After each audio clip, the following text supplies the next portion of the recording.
Tem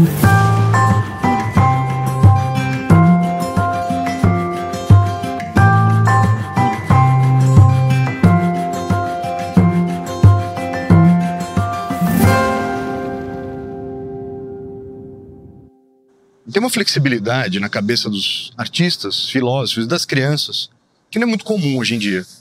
A gente tende a pensar de maneira muito regrada, muito estruturada, muito rígida. E essas pessoas, né, os filósofos, os artistas, as crianças, não. Eles reconhecem outras possibilidades. Mais flexibilidade, mais abertura. Outras pessoas que pensam assim são os povos tradicionais, os povos originários. Os povos indígenas, aborígenes, também chamados de tribais, também chamados de nômades. E alguns chamam eles de selvagens. Bom, o que quer dizer o selvagem, né?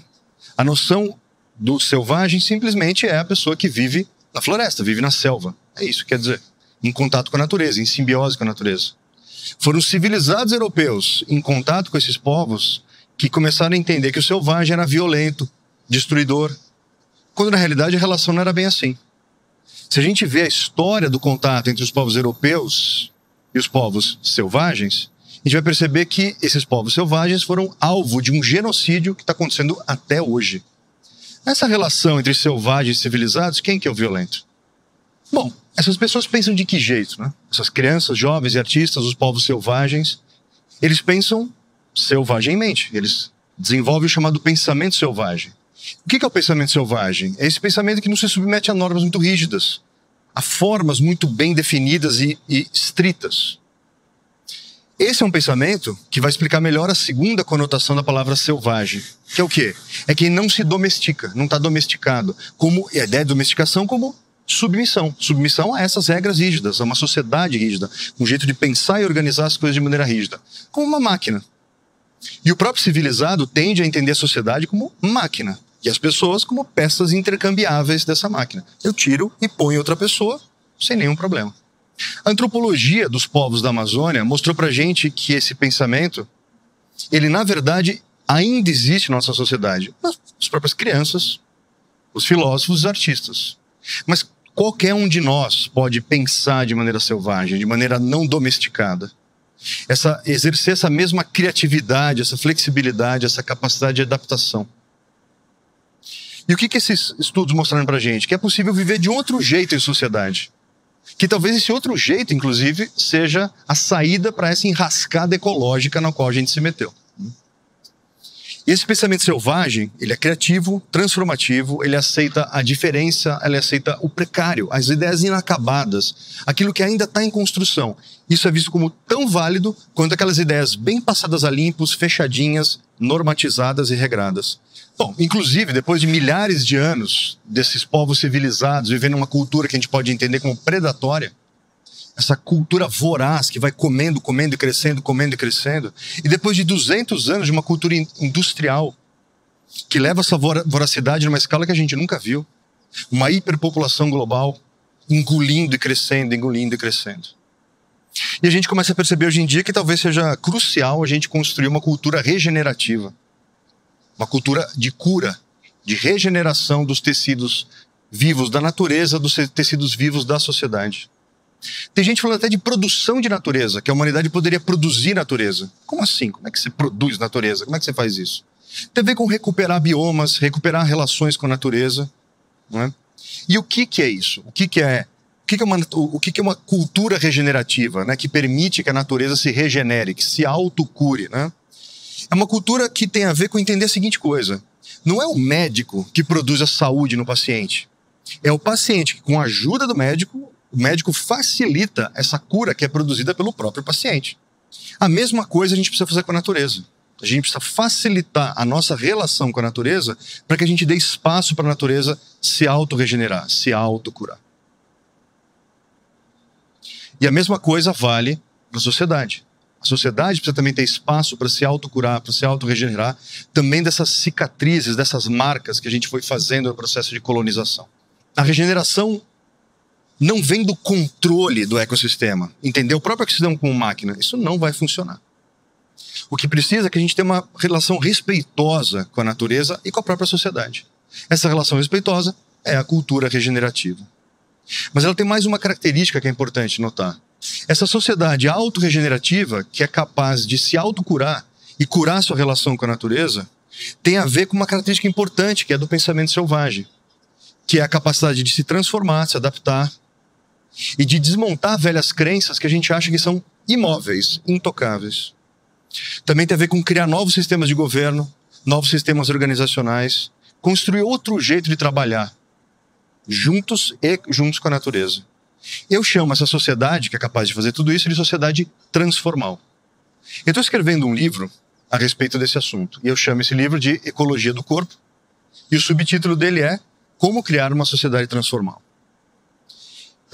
E eu me pergunto e tento elaborar nesse livro o que é uma sociedade que sabe se transformar, que sabe prestar atenção nas próprias necessidades e pode entender essas necessidades em harmonia com as necessidades da natureza. Como é que é essa sociedade? E essa capacidade de se transformar tem a ver com entender que a gente precisa operar fora de um campo de formalidade, além das leis fixas e das ideias muito fixas, a ideia de que tem uma realidade única, fixa, rígida. E pode parecer uma coisa abstrata que eu vou falar, mas é importante. Como é que a gente pensa além das formas? E aí, para ilustrar isso, eu vou dar um exemplo bem simples. Imagina uma criança brincando com Lego, montando brinquedinhos. Imagina que ela montou um brinquedinho, ela fala, não posso mais mexer nisso, porque eu adoro esse brinquedo. Mas eu queria brincar de outro jeito. Mas não pode, você está com aquela estrutura fechada, você não pode mexer nela. Mas ele quer brincar de outra coisa. E ele até está acostumado. E fica com medo até de desmontar aquele brinquedo que ele montou para poder montar outro. Bom, é importante que ele tenha essa coragem de desmontar o brinquedo para montar outra coisa. Desmontar o robô e montar uma casa. Desmontar o aviãozinho e montar uma fazendinha. Montar o que ele quiser, essa criança. Montar isso.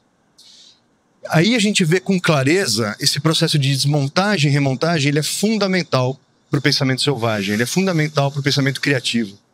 Ele tem a relação entre organização, desorganização, entre caos e cosmos.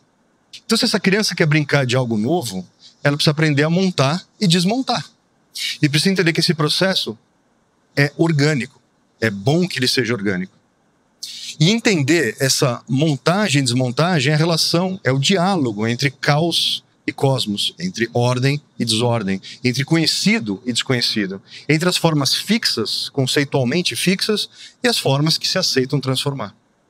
Navegar nessa realidade transformal, que está o tempo inteiro em transformação, talvez seja a capacidade mais importante que a gente precisa desenvolver hoje em dia em toda a sociedade. O próprio futuro da humanidade e da nossa relação com o ecossistema planetário, e talvez a própria vida desse ecossistema planetário, talvez dependa da gente desenvolver essa capacidade de pensar de maneira transformal, de maneira selvagem. Pois é, pessoal, se não ficou claro até agora, o que eu estou falando é que a sociedade transformal é uma sociedade selvagem. Como assim? Como é possível que a gente queira construir uma sociedade selvagem? Afinal de contas, nós deixamos de ser selvagens. Nunca mais voltaremos a ser selvagens.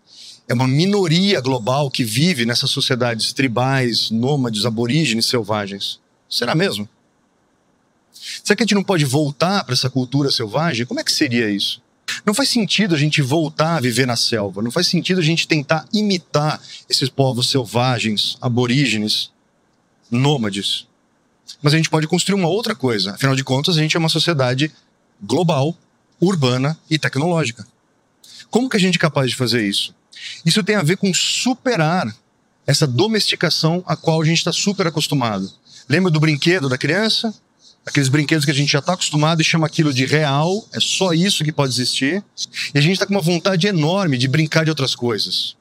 De desmontar aquelas pecinhas de Lego e montar novas pecinhas de Lego. E superar essa domesticação, tem até um nome para isso.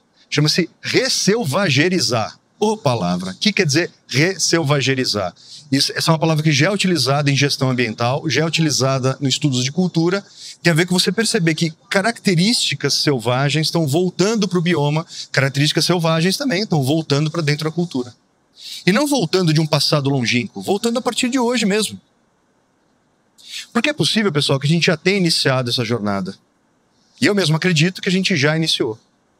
Os chamados processos colaborativos, saber colaborar, é, na verdade, o pensamento selvagem em ação.